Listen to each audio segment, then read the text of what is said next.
Hey there, everybody. Officer Brush here to talk to y'all about a game called Underleague by Fergus Blair of CogWright Games. This is a competitive card game where you compete with up to 5 people to have the ultimate team. This game has a nice art style that I really appreciate. The steampunk vibes off everything gives me an idea that this is only part of a larger world, and I kind of love to learn more about it one day. Today we're going to talk about the components, the mechanics of the game, as well as the overall fun that you have from this. So for the components, you have 250 strategy cards and 5 30-card identical decks of creatures.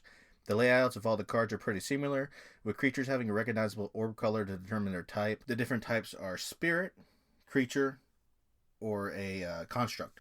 The equipment and scheme cards also have an easy-to-read layout. Inside the box, you'll find a tray with room for your creatures and strategy cards to stay separated.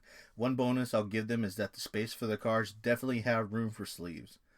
You'll also find a nice bag to hold all the betting chips and dice. The dice are a D6, D3, D4, come in 2 colors, and are used for all your attacks.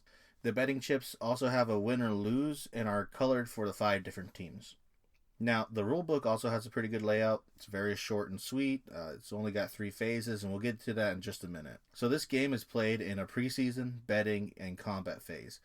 During the preseason, you have to decide if you're going to gain extra cards that you'll use to power schemes or equipment, or choose to switch out a monster and put it back in your stable, which is the 30-card deck. Now, you can only do one of these. The betting phase is where all players place bets on which creatures will win or lose fights.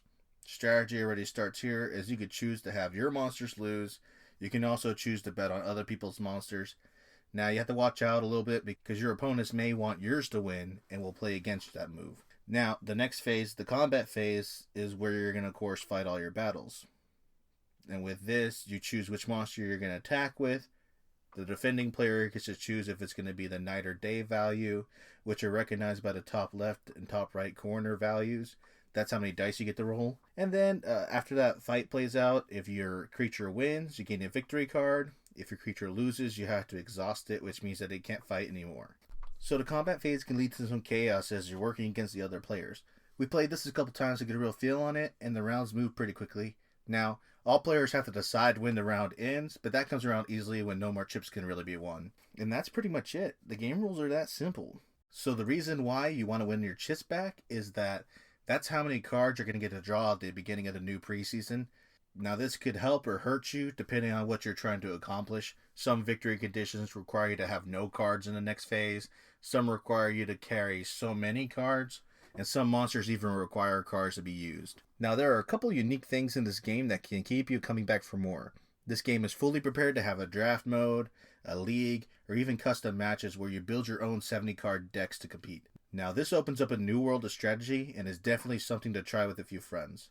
So for my final thoughts, this game was a unique experience. I've never really had to bet on outcomes where it affects your gameplay directly. If you're looking for something that's easy to play with 1 to 4 others, then I can say that you'll find some entertainment in this game. So thank you for listening. If you'd like to hear more, make sure to like and subscribe.